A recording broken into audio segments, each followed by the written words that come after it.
ازيكم يا جماعة؟ معاكم ميرو في قناتي اللي بناخد فيها جولة كل مرة في عالم الجرائم الغامضة. قصص ساعات تحس إنها طالعة من فيلم رعب، بس صدقوني كلها حقيقية. كل حلقة هنا هنفتح ملف جديد ونتكلم عن تفاصيل هتخليكوا تعيدوا التفكير في الدنيا والناس اللي حوالينا. لو انت بتحب الغموض والتشويق يبقى انت في المكان الصح.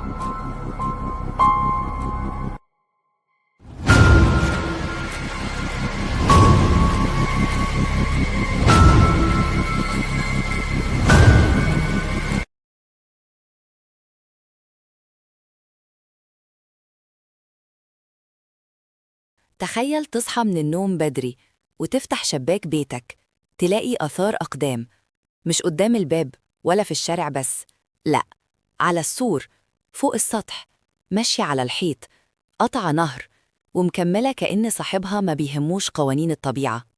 وده مش كابوس ولا فيلم رعب، ده اللي حصل فعلياً في إنجلترا سنة 1855. ليلة واحدة بس، ليل هادي، ما فيهوش عواصف ولا زلازل ولا أي حاجة غير طبيعية. لكن الصبح الدنيا صحيت على حاجة محدش عارف يفسرها لحد النهاردة. آثار أقدام غريبة، شكلها زي حافر، مش إنسان، مش حيوان معروف، ومش منطقية بأي مقياس. الأقدام دي ماشية في خطوط مستقيمة، طالعة على أسطح البيوت، نازلة من غير ما تسيب أي أثر للقفز، عدت فوق عربيات وسقوف وحتى أنهار كاملة من غير ما الأثر يختفي. والأغرب إنها كانت بتقف فجأة قدام حيط عالية، وبعدها تكمل على الناحية التانية، كأن اللي ماشي مش محتاج يمشي أصلاً. الناس خرجت من بيوتها وشافوا نفس المشهد في قرى مختلفة وعلى مسافات توصل لعشرات الكيلومترات. كلهم شافوا نفس الأثر، نفس الشكل، نفس الحجم، نفس الاتجاه. ومن هنا طلع الاسم اللي دخل التاريخ، آثار أقدام الشيطان، The Devil's Footprints. الكنيسة قالت ده تحذير من الشيطان. العلماء وقتها وقفوا عاجزين، والناس قفلت بيوتها وحطت صلبان وبطلت تنام من الرعب. والمرعب بجد إن لحد دلوقتي بعد أكتر من 170 سنة مفيش تفسير واحد اتفق عليه العالم، ولا حيوان ولا خدعة ولا ظاهرة طبيعية قدرت تشرح إزاي الآثار دي ظهرت واختفت في ليلة واحدة. النهاردة إحنا مش بنحكي أسطورة ولا خرافة شعبية، إحنا داخلين على حادثة تاريخية موثقة اتسجلت في جرايد وتقارير رسمية وشهادات شهود. قصة هتخليك تسأل نفسك سؤال واحد بس: لو دي مش آثار شيطان، يبقى مين أو إيه كان ماشي فوق بيوت الناس في عز الليل؟ اقفل النور، قرب الشاشة، وخلي بالك، لأن اللي جاي مش مجرد قصة غريبة، ده لغز العلم لحد دلوقتي ما قدرش يفكه. في صباح يوم 9 فبراير سنة 1855، ناس كتير جدا في مقاطعة ديفون جنوب غرب إنجلترا صحيت من النوم على مشهد واحد بس متكرر في أماكن بعيدة عن بعض. مش حلم، مش إشاعة، مش قصة اتقالت بعدين، دي حاجة اتشافت بعين الناس واتسجلت في جرايد نفس اليوم. الليلة اللي فاتت كانت عادية جدا، مفيش عواصف، مفيش تلج تقيل، مفيش رياح غريبة. بس الصبح أول بيت فتح بابه لقى آثار أقدام قدامه. في الأول الناس افتكرت أكيد حيوان، لكن بعد شوية الجيران طلعوا، وبعدهم سكان قرى تانية، وبعدهم مدن كاملة، وكلهم لقوا نفس الأثر بالظبط. الأثر كان طوله تقريباً 18 سنتي، شكله شبه حافر متقسم نصين زي رجل ماعز. المسافة بين كل أثر والتاني ثابتة، ماشي في خط مستقيم كأن اللي ماشي بيقيس. والأغرب مفيش أي آثار جانبية، ولا سحب ولا تزحلق، يعني اللي ساب الأثر كان بيمشي بثبات غريب.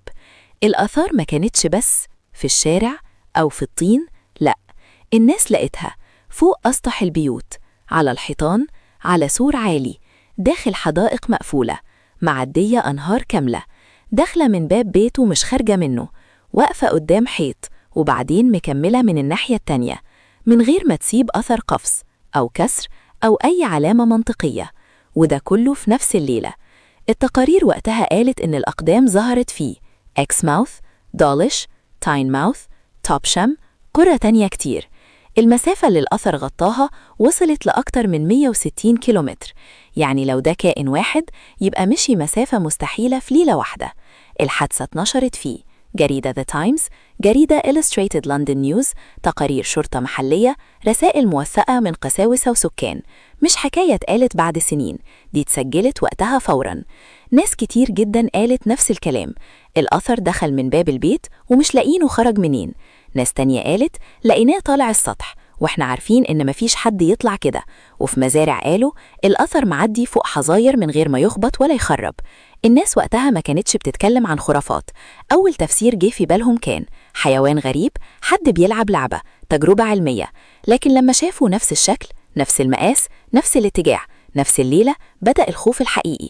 بعدها على طول القساوسة قالوا إن ده آثار شيطانية، والناس صدقت، مش لأنهم بيحبوا الخرافة، لكن لأن مفيش تفسير منطقي وقتها. ناس قفلت بيوتها، ناس حطت صلبان، ناس بطلت تطلع بالليل. لحد اللحظة دي إحنا قدام حقائق ثابتة، آثار أقدام ظهرت فعلا، اتسجلت في جرايد رسمية، شافها آلاف الناس، غطت مسافات غير منطقية، واختفت فجأة من غير كائن معروف أو دليل واضح أو تفسير واحد متفق عليه. بعد أيام قليلة من انتشار آثار الأقدام، الخوف الشعبي كان في أعلى مستوياته. لكن اللي حصل بعد كده مهم جداً. العلماء والباحثين قرروا يتدخلوا رسمياً، مش بعد سنين، مش بتحقيقات متأخرة، لأ، في نفس الشهر تقريباً. علماء طبيعة، صيادين محترفين، وأطباء بيطريين ابتدوا يفحصوا شكل الأثر، عمقه، انتظامه، الأماكن اللي ظهر فيها. وأول سؤال اتسأل بجدية: هل ده حيوان معروف؟ قالوا ممكن ثعلب ماشي على رجلين ورا بعض، والتلج داب ووسع الأثر. لكن حجم الأثر أكبر من رجل الثعلب، المسافة بين الخطوات أطول. الثعلب ما يمشيش مسافات مستقيمة بالساعات بسبب شكل الحافر المشقوق، لكن الغزال ما يطلعش على أسطح بيوت، ما يعديش حيطان عالية من غير قفز، ما يمشيش فوق سور رفيع. دي نظرية اتنشرت فعلاً في الصحف. قالوا ممكن كنغار هرب من سيرك متنقل وحافره شبه الوصف، لكن التحقيقات أثبتت مفيش أي سيرك فقط كنغر في الوقت ده. الكنغر بيقفز، والآثار كانت منتظمة. الكنغر ما يعومش أنهار طويلة. في تقرير اتكتب وقتها بيقول ممكن بالون تجارب مربوط بحبل، والحبل سايب أثر شبه الحافر، والريح كانت بتحركه. لكن مفيش أي تقارير عن تجارب بالونات في المنطقة. الأثر كان واضح العمق، الحبل ما يعملش حافر مشقوق، البالون ما يدخلش بيوت ويطلع منها. اتذكرت واتنسفت. أكتر حاجة أربقتهم كانت ثبات المقاس، كل الآثار تقريباً نفس الحجم. ثبات المسافة، من 20 ل 40 سنتي بين كل خطوة. الاستقامة، كأن اللي ماشي عنده وعي كامل بالطريق. العلماء كتبوا وقتها الآثار لا تتصرف كحيوان خائف ولا كحيوان صياد، بل ككائن يعرف وجهته. الجملة دي موجودة فعلاً في تقارير معاصرة. بدل ما تطلع بتفسير واحد، الصحف كتبت لغز بلا حل، أثر بلا صاحب، حادثة غير مسبوقة في إنجلترا. وده خلى الناس تحس إن لو العلماء مش فاهمين يبقى القصة أكبر. لما التفسيرات العلمية فشلت، الكنيسة رجعت للواجهة، مش لأنهم كسبوا، لكن لأن العلم سكت. وده خلى لقب آثار الشيطان ينتشر أكتر ويتثبت في الوعي الشعبي. بعد أسابيع الآثار اختفت تماماً وما تكررتش بنفس الشكل أبداً. آخر تقرير رسمي قال الواقعة حقيقية موثقة، لكن بدون تفسير نهائي، والملف اتقفل من غير إجابة. اللي حصل مؤكد، العلماء فحصوا، النظريات اتسجلت، كلها فشلت، مفيش تفسير اتفقوا عليه، الظاهرة لم تتكرر. والسؤال اللي أخطر من الأول، ليه ما حصلتش تاني؟ وليه محدش شاف الكائن نفسه؟ وهل في تفاصيل اتخبت؟ بعد ما العلماء حاولوا يفسروا آثار أقدام الشيطان وفشلت كل النظريات الرسمية، الظاهرة ما وقفتش عند كده. الغموض كبر أكتر، والناس بدأت تحكي تجارب وشهادات مختلفة، بعضها متناقض وبعضها أضاف طبقة جديدة من الرعب. بعد التحقيقات الرسمية، الصحف بدأت تجمع شهادات من سكان القرى المختلفة. ناس قالت إن الأثر بدأ من الحقل وقطع شوارع وبيوت، كأنه كائن عايز يوصل لنقطة معينة. ناس تانية قالت إن هم شافوا آثار فوق الأسطح، فوق الحيطان العالية، وفي أحيان كتير كأن الأثر اختفى وبعدين ظهر فجأة على الأرض التانية. في مزارعين أكدوا إن الأثر مر على حظائر ماشية بدون ما يخرب أي حاجة أو يربك الحيوانات، وهو أمر شبه مستحيل لأي كائن حي عادي. اللي حصل إن كل شهادة كانت صحيحة من وجهة نظر الشخص اللي شافها، لكن لما جمعوها ظهرت تناقضات كبيرة. نظريات جديدة ظهرت بعد فشل التفسيرات الأولية. مع استمرار الغموض ظهرت مجموعة من النظريات الجديدة، بعضها غريب جداً. 1. ظاهرة طبيعية غريبة. بعض العلماء اقترحوا احتمال وجود طبقة من الجليد أو الصقيع اللي سمحت لأي حيوان يمشي على مسافات بعيدة جداً بدون ما يغرق أو يترك أثر جانبي. لكن التحليل الميداني رفض النظرية لأن الطقس كان ثابت ومفيش صقيع يغطي كل المسار. 2. كائن مجهول أو أسطوري. ظهرت تكهنات عن كائن غير معروف، شبه شيطان أو روح مشهورة في التراث الشعبي المحلي. ناس كتير حكت إنها حست بحضور غريب أو رائحة غريبة في الليل، لكن ده طبعاً ما تسجلش علمياً. 3. تجربة عسكرية أو علمية سرية. بعض التقارير قالت إن الجيش أو معهد علمي ممكن يكون بيجرب أجهزة جديدة أو كائنات معدلة، والآثار نتيجة تجربة فشلت، لكن مفيش أي دليل رسمي أو تسريب يدعم الفرضية دي. 4. خدعة بشرية. ناس قالت إن حد لعب مقالب بالقرى، ممكن يكون مرتبط بسيرك أو مجموعة شباب، لكن استحالة إن حد يقدر يمشي نفس المسار بالظبط لمسافة أكتر من 160 كيلومتر في ليلة واحدة بدون ما يسيب أي أثر جانبي. أغرب حاجة في الموضوع إن الملفات اللي اتسجلت رسمياً ما كانتش كاملة. في بعض الجرايد ذكروا إن الشرطة المحلية بدأت تحقق، لكنها ما قدرتش تحدد مصدر الأقدام. بعض الرسائل للقساوسة والبلديات اللي اتحفظت اتكلمت عن خوف السكان وضرورة حراسة البيوت، لكن مفيش أي تقرير علمي موثق يربط الظاهرة بكائن محدد. اللي حصل بعد كده إن ظاهرة آثار أقدام الشيطان بدأت تدخل في الثقافة الشعبية. الكنيسة استغلت الحدث لتأكيد قوة الشر وتحذير الناس. الصحف نشرت قصص مرعبة عن سكان لم يقدروا النوم أسبوع كامل. قصص الأطفال بدأت تحكي عن الخطوة الغريبة اللي بتمشي لوحدها في الليل. المثير إن كل اللي اتقال ده موجود في الوثائق المعاصرة ومفيش أي مبالغة لاحقاً. بالرغم من مرور عقود، مفيش أي تفسير واحد اتفق عليه العلماء. الظاهرة كانت حقيقية وموثقة، لكن مصدرها مجهول. التناقضات في شهادات الناس زادت الغموض بدل ما تقلله. الظاهرة لم تتكرر بنفس الشدة أو الشكل أبداً بعد 1855. اللي اتأكد لحد دلوقتي، آثار أقدام الشيطان حصلت فعلاً، شافها آلاف الناس، ظهرت في مسافات غير طبيعية. العلماء حاولوا يفهموها وفشلوا. المجتمع الشعبي اتحول للرعب والخوف. والسؤال اللي مكمل القصة، ليه الكائن ده اختفى فجأة؟ وهل كانت تجربة طبيعية أو روح أو كائن مجهول؟ ولا يمكن يبقى لغز مستحيل يفكه العلم لحد النهاردة؟ من وجهة نظري أنا شخصياً للقضية دي طلعت بشوية استنتاجات حبيت أشاركها معاكم كالعادة. الظاهرة كانت حقيقية مش خيال. أول نقطة مهمة، كل اللي حصل متوثق، مش ناس بتحكي بعد سنين، لأ، جرايد اليوم نفسه، مراسلات الشرطة والقساوسة، شهادات سكان القرى، كلها موجودة.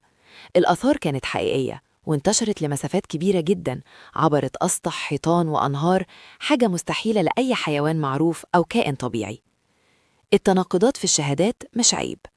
الناس اللي شافوا الآثار حكوها من وجهة نظرهم، بعضهم شافها على الأرض، بعضهم على الأسطح، والبعض حس بوجود غريب أو رائحة غريبة. لما نركب الصور كلها مع بعض فعلا بيطلع تناقض، بس ده طبيعي جدا لأي حدث غريب بيحصل في وقت قصير. التناقضات دي مش معناها كذب، لكن إنها بتأكد إن الظاهرة ما كانتش محلية، كانت متعددة الأبعاد وغريبة للدرجة اللي خلت أي شخص يحس بالخوف والارتباك. محاولات التفسير الرسمي فشلت. كل النظريات اللي اتقدمت، ثعلب، غزال، ماعز، كنجر، بالون، طبقة جليد، أي تجربة علمية، كلها اتسجلت رسمياً وتم رفضها. حتى العلماء اللي من المفروض عندهم خبرة ميدانية قالوا بالحرف: الآثار لا تتصرف كحيوان خائف ولا كحيوان صياد، بل ككائن يعرف وجهته.